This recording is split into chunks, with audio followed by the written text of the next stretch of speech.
이게 어떻게 된 거지? 왜 그러십니까, 부장님? 저 사진, 저건 분명. 안녕하세요. 사연이 머무는 곳, 단감 라디오입니다. 오늘 들려드릴 이야기는 한 검사의 놀라운 인생 반전에 관한 이야기입니다. 35년간 자신이 누구인지 모르고 살아온 한 남자가 우연한 사건 조사를 통해 자신의 진짜 정체를 알게 되는 과정을 담았습니다. 당사자의 사생활 보호를 위해 이름과 회사명, 사건의 세부 내용 일부는 변경했음을 미리 말씀드립니다. 그럼 지금부터 박민호 검사의 이야기를 시작하겠습니다. 그날은 평범한 사건 조사로 시작되었습니다. 서울중앙지검 형사2부 박민호 부장검사. 20년 경력의 베테랑 검사인 그는 재벌 회장 아들을 사칭한 사기꾼을 조사하기 위해 한 저택을 방문했습니다. 정우진.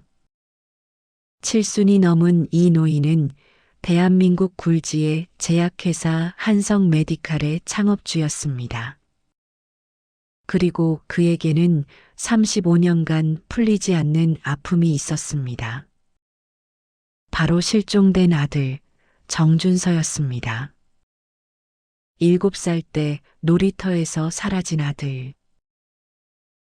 35년간 정우진 회장은 아들을 찾기 위해 천문학적인 돈을 쏟아부었습니다.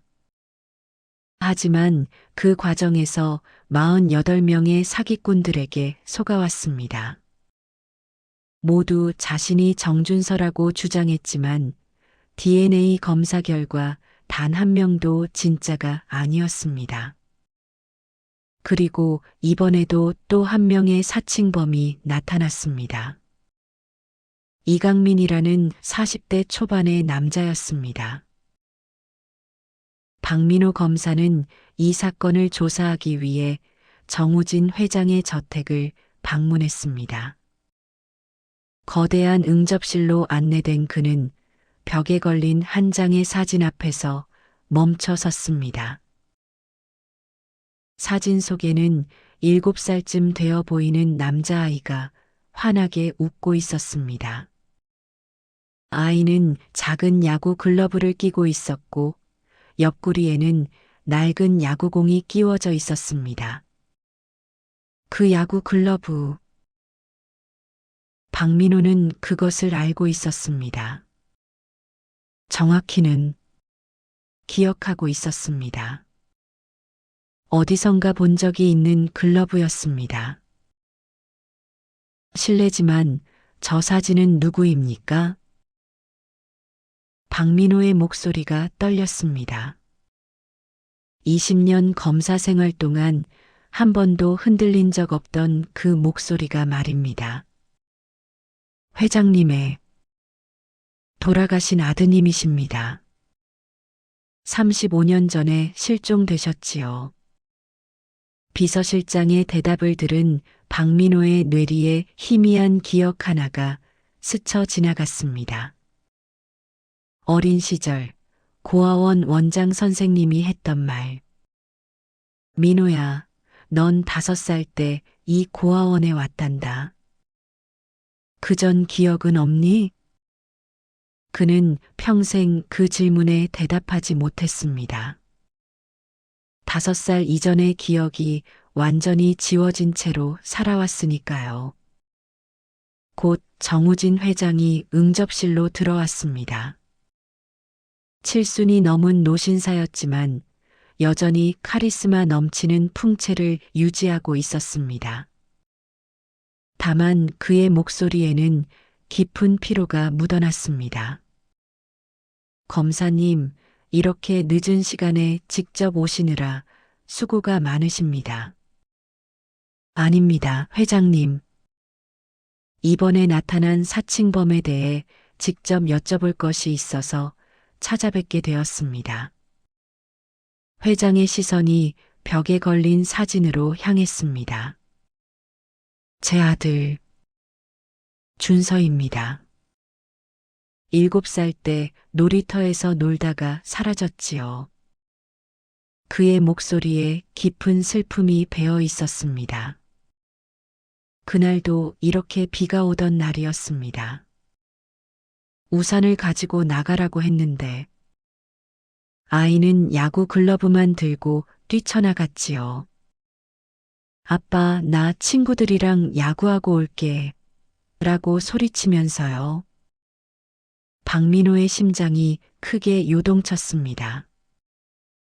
야구 글러브, 비 오는 날, 놀이터, 이 단어들이 그의 머릿속 어딘가에서 울려 퍼지는 것 같았습니다. 그게 마지막이었습니다. 2시간 후, 놀이터에는 아무도 없었고 아이의 야구 글러브만 웅덩이에 떠 있었습니다. 정우진 회장은 잠시 말을 멈추고 깊은 한숨을 내쉬었습니다. 그리고 회장은 박민호에게 묻었습니다. 실례지만 검사님은 어디서 자라셨습니까? 갑작스러운 질문에 박민호는 당황했습니다. 저는 고아원에서 자랐습니다. 고아원이요? 어느 고아원입니까? 서울 성북구에 있던 해솔원입니다. 하지만 지금은 문을 닫았습니다. 회장의 얼굴이 창백해졌습니다. 그는 천천히 소파에 주저앉았습니다. 해솔원. 그곳은 회장님 괜찮으십니까? 검사님 실례지만 혹시 검사님 손등에 특이한 점이 있습니까? 박민호는 본능적으로 자신의 손등을 내려다보았습니다. 오른손 손등에는 작은 초승달 모양의 흉터가 있었습니다. 어릴 적부터 있던 흉터였지만 어떻게 생긴 것인지는 기억하지 못했습니다. 이 흉터 말씀이십니까? 정우진 회장이 벌떡 일어났습니다. 7순이 넘은 노인이라고는 믿기지 않을 정도로 빠른 움직임이었습니다. 그는 떨리는 손으로 박민호의 손을 잡았습니다. 이건 준서가 5살 때 미끄럼틀에서 떨어져서 생긴 흉터와 똑같습니다. 응접실에 정적이 흘렀습니다. 시계 초침 소리만이 크게 들렸습니다. 정우진 회장은 박민호의 얼굴을 뚫어지게 바라보았습니다. 그의 눈에는 35년간 꺼지지 않았던 희망의 불빛이 다시 타오르고 있었습니다. 검사님, 혹시 5살 이전의 기억이 있으십니까? 박민호는 대답할 수 없었습니다. 그의 머릿속에서는 수많은 생각들이 소용돌이쳤습니다. 그리고 바로 그 순간 그의 머릿속에 번개처럼 스쳐 지나가는 이미지가 있었습니다. 비 오는 놀이터, 야구 글러브, 그리고 낯선 남자의 손. 별관으로 향한 박민호는 사칭범 이강민을 만났습니다. 42살의 이 남자는 단정한 정장 차림이었지만 그의 눈빛에는 절박함이 가득했습니다. 이강민 씨, 당신은 자신이 정우진 회장의 실종된 아들 정준서라고 주장하고 계십니다. 맞습니까? 네, 맞습니다. 저는 정준서입니다. 이강민은 가방에서 낡은 수첩을 꺼냈습니다. 이것은 제가 어릴 적부터 기록해온 기억들입니다. 5살부터 7살까지의 기억이 여기 있습니다. 수첩에는 어린아이의 서툰 글씨로 정우진 회장 댁의 상세한 모습들이 기록되어 있었습니다. 거실의 피아노, 서재의 지구본, 정원의 느티나무. 하지만 결정적인 증거는 따로 있었습니다. 7살 생일날 아버지는 저에게 특별한 선물을 주셨습니다. 할아버지의 회중시계였습니다. 뒷면에는 시간은 흘러도 사랑은 영원하다는 문구가 새겨져 있었습니다. 이강민은 계속해서 공개되지 않은 정보들을 술술 이야기했습니다. 금고, 비밀번호, 가족들만 아는 일화들. 그런데 왜 35년이 지난 지금에야 나타나신 겁니까? 박민호가 물었습니다. 저는 기억을 잃고 있었습니다. 하지만 석 달 전 교통사고를 당한 후 기억이 조금씩 돌아오기 시작했습니다. 이강민의 눈에 눈물이 맺혔습니다. 비 오는 놀이터, 야구 글러브, 그리고 낯선 남자. 그 남자가 저에게 사탕을 주면서 엄마가 기다린다고 말했습니다. 저는 그 말을 믿고 따라갔습니다. 박민호의 심장이 다시 빠르게 뛰기 시작했습니다. 낯선 남자. 사탕. 이 단어들이 그의 머릿속 어딘가에서 메아리 쳤습니다. 이강민은 양어머니의 육필 진술서를 꺼냈습니다. 양어머니는 임종 직전에 진실을 말씀하셨습니다. 제가 입양된 아이가 아니라 35년 전 낯선 남자가 저를 데려왔다고 했습니다. 그 남자는 많은 돈을 주면서 저를 잘 키워달라고 부탁했다고 합니다. 박민호는 응접실을 나왔습니다. 그리고 다시 정우진 회장을 만났습니다. 회장은 창가에 서서 밖을 바라보고 있었습니다. 검사님, 솔직히 말씀드리겠습니다. 저는 이미 희망을 포기했습니다. 48번의 실망 끝에 제 마음은 무뎌졌습니다. 그는 박민호를 바라보았습니다. 하지만 오늘 검사님을 보는 순간 이상한 느낌이 들었습니다. 제 아들 준서를 생각나게 합니다. 정우진 회장은 조심스럽게 부탁했습니다. 검사님, 부탁이 하나 있습니다. DNA 검사를 받아주실 수 있겠습니까? 박민호는 잠시 망설였습니다. 검사로서 이것은 비전문적인 행동이었습니다. 하지만 동시에 그의 마음 한구석에서는 진실을 알고 싶다는 갈망이 일었습니다. 알겠습니다. 검사를 받겠습니다. 그날 밤 박민호는 집으로 돌아와 오래된 사진 한 장을 꺼냈습니다. 고아원 시절의 사진이었습니다. 사진 속 어린 박민호는 야구 글러브를 끼고 환하게 웃고 있었습니다. 그리고 그 야구 글러브는 정우진 회장 응접실 벽에 걸린 사진 속 야구 글러브와 똑같아 보였습니다. 박민호는 굉장히 혼란스러웠습니다. 일주일 후 DNA 검사 결과가 나왔습니다. 박민호는 떨리는 손으로 봉인된 서류 봉투를 뜯었습니다. 첫 번째 결과. 피검사자 이강민. 대조자 정우진. 검사 결과 친자관계 확률 0.00%. 결론 친자관계 없음. 이강민은 사기꾼이었습니다. 하지만 그의 손은 다음 페이지로 넘어갔습니다. 그리고 그가 본 것은 피검사자 박민호, 대조자 정우진, 검사 결과 친자 관계 확률 99.99%. 결론 생물학적 친자 관계 확인.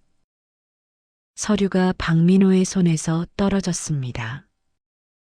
사무실이 빙글빙글 돌았습니다. 생물학적 친자 관계 확인. 35년간 자신이 누구인지 알지 못하고 살아온 박민호. 고아원에서 자라며 늘 뿌리 없는 나무 같다고 느꼈던 박민호. 그가 사실은 재벌 회장의 아들이었습니다. 아니, 정확히는 정준서였습니다. 1시간 후 박민호는 다시 정우진 회장의 저택 앞에 섰습니다. 현관문이 열렸고 그곳에는 정우진 회장이 서 있었습니다. 칠순이 넘은 이 노인의 눈에는 눈물이 가득했습니다. 준서야. 박민호의 가슴이 먹먹해졌습니다. 준서. 이 이름을 듣는 것이 처음이 아닌 것 같았습니다. 이제 회장님이 아니야. 나는 내 아버지란다. 정우진은 떨리는 걸음으로 박민호에게 다가와 그를 껴안았습니다. 미안하다, 준서야. 아빠가 널 지키지 못했구나. 35년을 기다렸단다. 두 사람은 오랫동안 그렇게 서 있었습니다. 35년의 공백을 채우기라도 하듯이. 응접실로 자리를 옮긴 후 박민호는 조심스럽게 물었습니다. 제 어머니는 어떻게 되셨습니까? 정우진의 얼굴이 어두워졌습니다. 내 어머니 윤희는 너가 사라진 지 3년 후에 세상을 떠났단다. 심장마비였어. 하지만 사실은 너가 없어진 슬픔을 견디지 못한 거였지. 정우진의 목소리가 떨렸습니다. 너가 사라진 날부터 내 어머니는 매일 너 방을 청소했어. 너가 언제든 돌아올 수 있도록 준비해 두는 거라고 했지. 그러다가 쓰러졌단다. 마지막 순간까지 내 이름을 불렀으니까. 박민호의 눈시울이 붉어졌습니다. 만나보지도 못한 어머니였지만 가슴이 찢어지는 것 같았습니다. 하지만 박민호는 검사였습니다. 감정에 휩싸이기보다 진실을 밝혀야 했습니다. 저를 유괴한 사람은 누구입니까? 왜 저를 납치했습니까? 정우진의 표정이 굳어졌습니다. 그것이 지난 35년간 나를 괴롭혀온 질문이란다. 경찰은 수사했지만 단서를 찾지 못했어. 35년 전 회장님께 원한을 품을 만한 사람이 있었습니까? 정우진은 깊은 생각에 잠겼습니다. 너가 사라지기 전 회사 내부에는 후계자 문제로 약간의 긴장이 있었던 것이 사실이야. 너의 삼촌. 내 동생 정우석이었어. 정우석? 지금은 어디 계십니까? 15년 전에 미국으로 이민 갔어. 지금은 로스앤젤레스에서 살고 있지. 박민호는 메모를 했습니다. 검사로서 그는 모든 가능성을 열어두어야 했습니다. 정우석 씨와 연락하실 수 있습니까? 제 실종 사건을 다시 조사해야 합니다. 정우진의 얼굴에 고민이 스쳤습니다. 준서야. 아니, 민호야. 정말 내 삼촌을 조사해야겠니? 박민호는 단호하게 대답했습니다. 저는 진실을 알고 싶습니다. 왜 저를 납치했는지, 왜 해솔원 고아원에 맡겨졌는지, 그리고 누가 이 모든 것을 계획했는지 알고 싶습니다. 그날 밤 정우진 회장에게서 전화가 왔습니다. 민호야, 우석이에게 연락했어. 그가 내일 한국에 온단다. 내 이야기를 듣고 바로 비행기를 예약했다고 하더구나. 인천공항 귀빈실에서 박민호는 정우진 회장과 함께 정우석을 기다렸습니다. 35년 만에 형제 만남이었습니다. 귀빈실 문이 열렸습니다. 60대 후반으로 보이는 남자가 들어왔습니다. 정우석?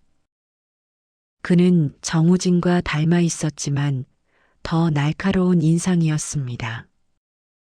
형님, 우석아.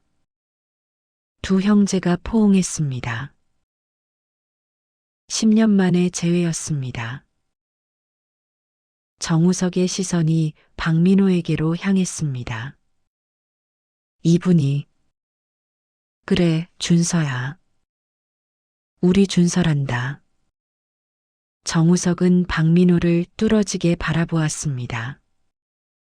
그의 눈빛에는 복잡한 감정이 교차했습니다. 정말 준서가 맞습니까?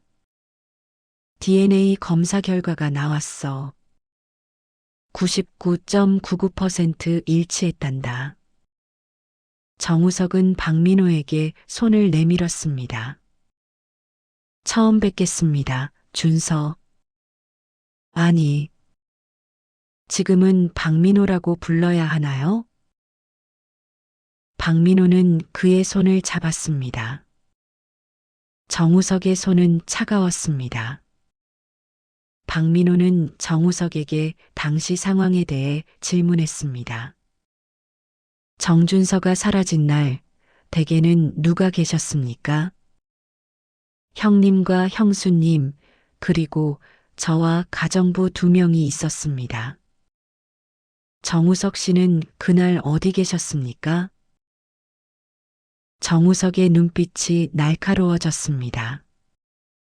검사님, 혹시 저를 의심하시는 겁니까? 의심이 아닙니다. 사실 확인입니다. 정우석은 잠시 박민호를 노려보다가 대답했습니다. 저는 그날 오후 내내 서재에 있었습니다. 회사 서류를 검토하고 있었죠. 박민호는 계속 질문했습니다. 당시 회사 상황은 어땠습니까? 후계구도 문제로 갈등이 있었다고 들었습니다. 정우석은 쓴웃음을 지었습니다. 네, 갈등이 있었습니다. 솔직히 말씀드리죠. 저는 형님을 원망했습니다. 왜 형이라는 이유만으로 모든 것을 가지는지 이해할 수 없었습니다. 정우진이 끼어들었습니다.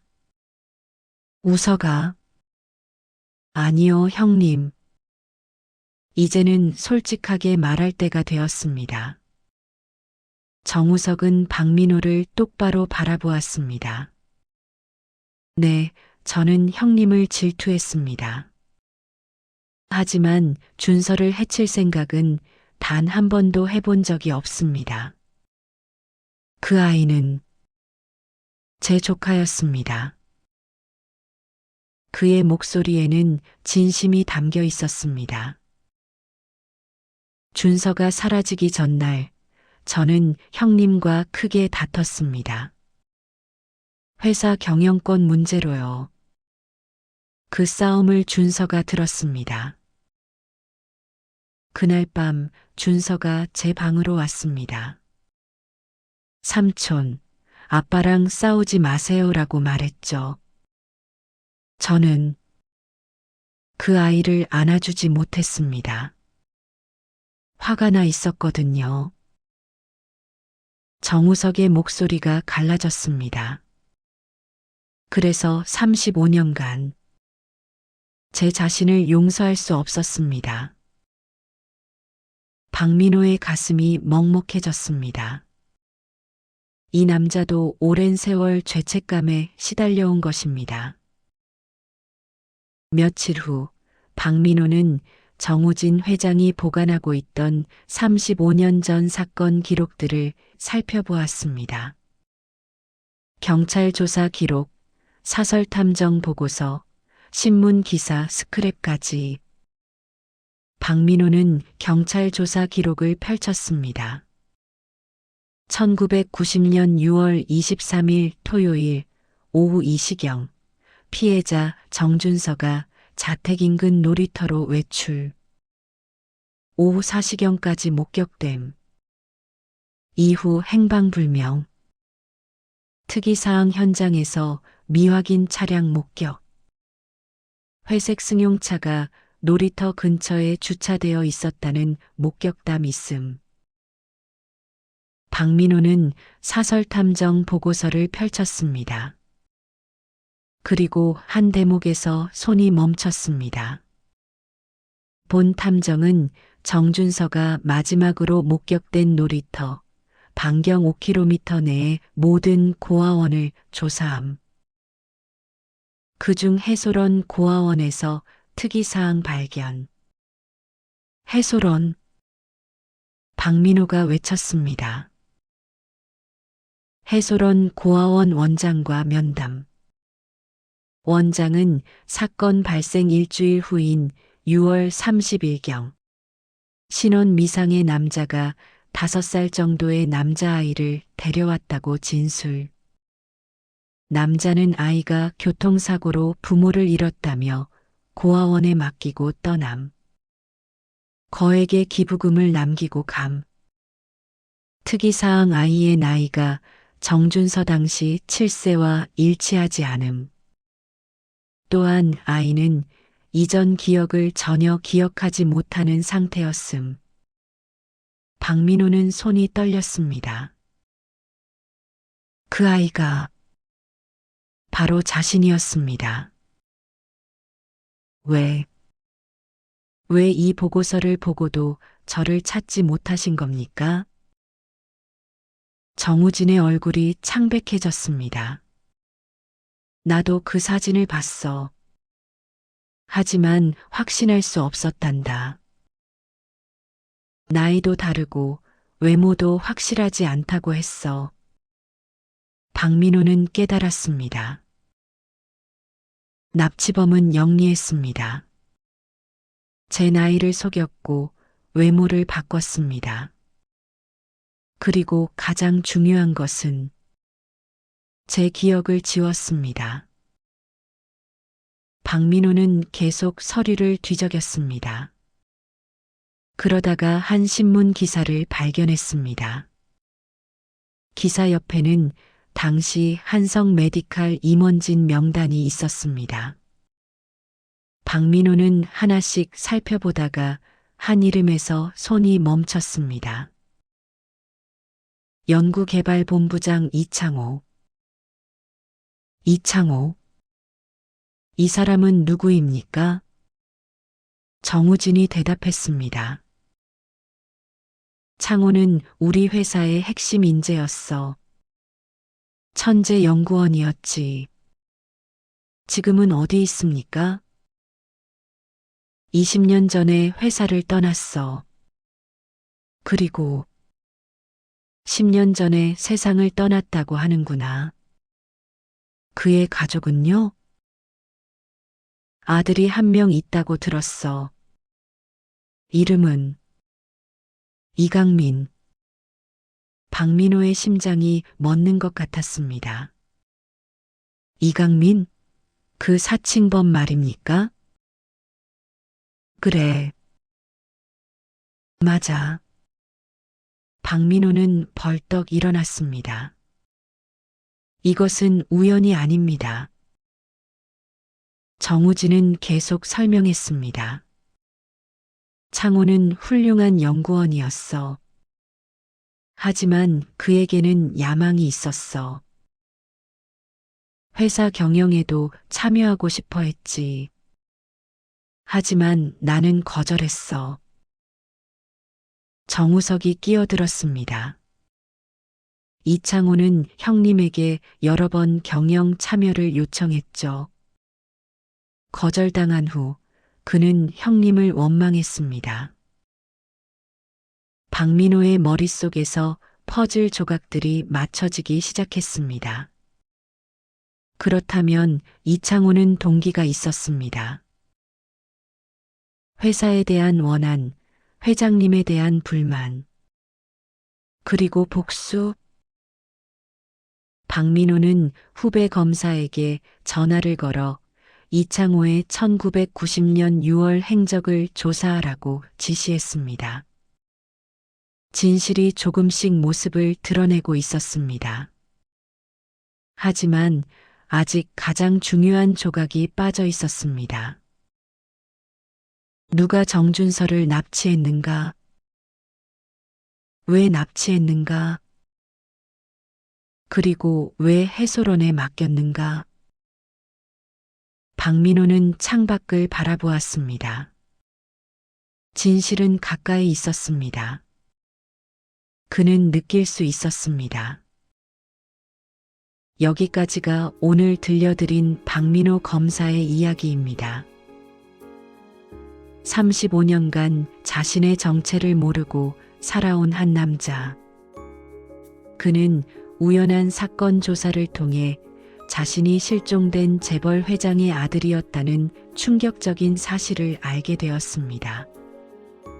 하지만 진실을 향한 그의 여정은 아직 끝나지 않았습니다. 누가 그를 납치했는지, 왜 납치했는지, 그리고 어떻게 그의 기억을 지웠는지. 모든 의문이 풀리는 그날까지 박민호는 검사로서 그리고 아들로서 진실을 찾아 나설 것입니다. 때로는 우리 인생에서 가장 큰 반전이 가장 예상치 못한 순간에 찾아옵니다. 박민호처럼 말이죠. 다음 시간에도 더 좋은 이야기로 찾아뵙겠습니다. 감사합니다. 늘 건강하세요. 사연이 머무는 곳, 단감 라디오였습니다.